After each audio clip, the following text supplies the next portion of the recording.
something that's very kind of close to me personally.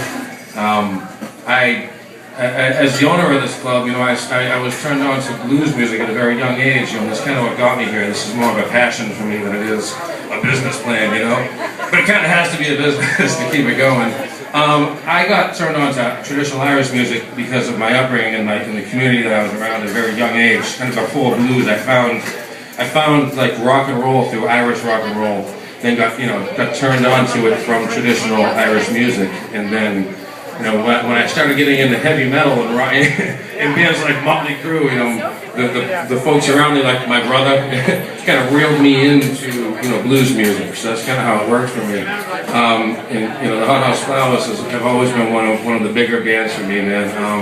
To have them on this stage it's unbelievable. If you told me 15 or 20 years ago I'd be doing this for a living, I'd have laughed at you. If you told me the Hot House Flowers or a version of it was going to be playing here, I probably would have sucker punched you and told you to stop ragging on me. So this is a highlight. It's a huge, huge highlight. The band, in my opinion, well, it's a fact. I mean, they're one of the most successful Irish rock and roll bands of all time. I mean that's non-negotiable. If you think of People, I think it's their debut album. But if you People is probably in the top 5 Irish rock albums of all time. I mean, it just really depends on what your interest, your taste is at that time. And I think one of the coolest things for me as a fan is, Liam. A lot of the Irish rock and roll bands, they started, kind of in the same school of where Liam did, and then they used that traditional music to influence what they did, or at times paid tribute to what that music did. But in the case of Liam and the Hot House Flowers, I mean, the Hot House Flowers, they firmly remained rooted in traditional Irish music, and that's what makes it. It blends a lot of the style of music for me that all came together. And I could ramble on all night long. It's just really awesome. I mean, the instruments that he's a master of are the tin whistle, the barone, the piano. His vocal, man, that soul vocal, it's like a soul rhythm and blues vocal that just makes you want to cry, like in the same way that the tin whistle is going to do for you in a few minutes here. And Peter O'Toole on the other side. I mean, you got bass, you got electric guitar, regular guitar, mandolin. I know him.